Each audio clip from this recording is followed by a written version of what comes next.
Call at the Night. Chapter 1. The Terrifying Call. In the busy city of Oak Ridge, Hannah sat at her desk surrounded by buzzing phones and glowing screens.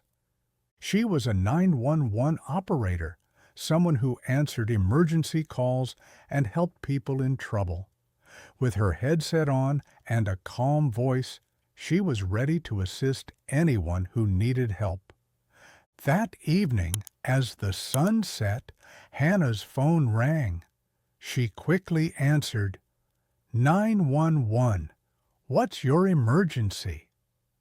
The voice on the other end was shaky and scared. It was a young girl named Sophie. Please help me, Sophie cried. A man has taken me and I'm locked in a car's trunk. Hannah's heart skipped a beat. She remembered a time when a call like this didn't end well, but she pushed the memory aside. I'm here to help you, Sophie, she said firmly, trying to stay calm and think clearly. Sophie sounded terrified. I don't know where I am, she said. Hannah replied gently, It's okay, Sophie. I'm going to help you get out of there. Tell me everything you can. Chapter 2. Desperate Measures. Hannah listened closely to Sophie. She knew she had to act quickly and smartly. Sophie, I need you to stay calm and help me help you, she said softly. Can you tell me what you see around you? Sophie, though frightened, looked around in the dark trunk. There's a bag, some rope, and it's really dark, she said, her voice shaking.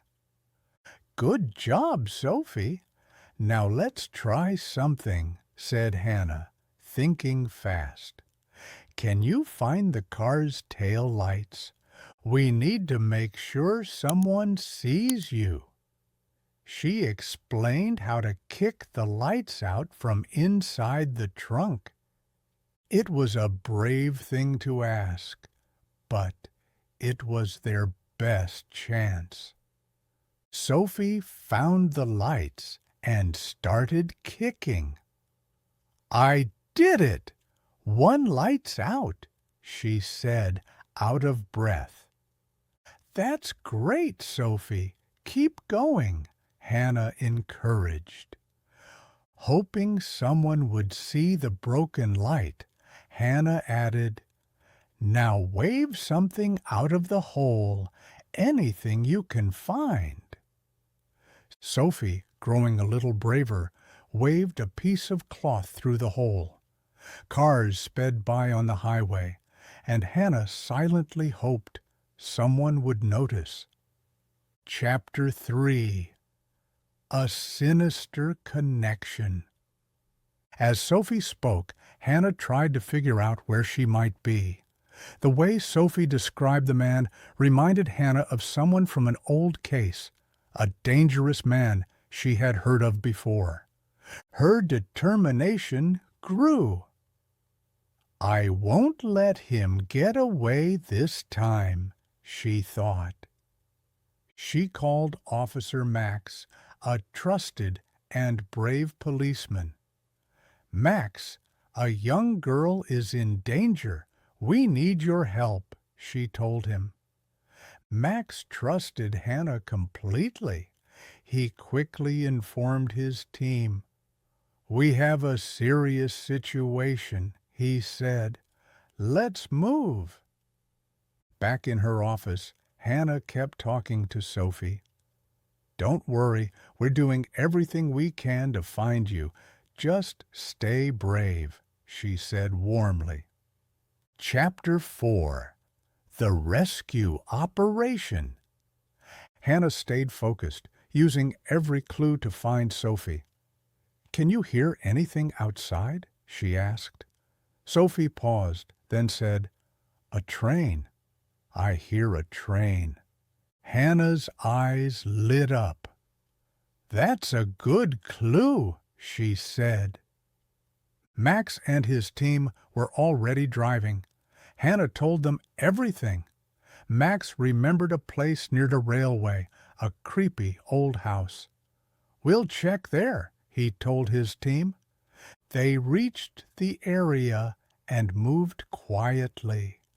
The house was dark and seemed empty. Then they heard a soft noise near a car parked outside. Max raised his hand. "Over there," he whispered. They moved in slowly. Could Sophie be inside?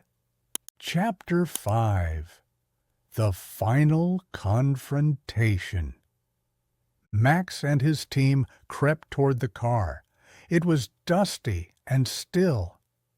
"Be careful," Max warned. He signaled his team. Inside the trunk, Sophie heard footsteps. She held her breath, remembering Hannah's voice. She hoped the sound meant rescue. Max gently opened the trunk.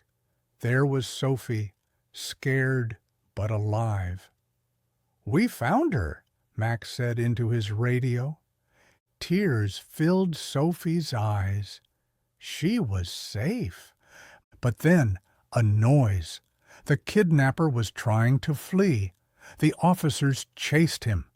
After a tense few minutes, they caught him. He wouldn't hurt anyone again. Sophie stepped out and hugged a policewoman. She was free. The nightmare was over. Chapter 6. A Hero's Welcome. Back at the 911 center, Hannah got the message. Sophie is safe. Relief and joy washed over her. Her co-workers cheered. "Great job, Hannah." Sophie, back with her family, felt grateful. She remembered the kind voice on the phone. "I want to thank Hannah," she told her parents. A few days later, they visited the 911 center. Sophie ran to Hannah and gave her a big hug. "Thank you for helping me," she said. Hannah smiled. "I'm just glad you're safe." Officer Max and his team were praised as heroes. The town was thankful. Hannah felt proud. She had made a difference, and that felt amazing.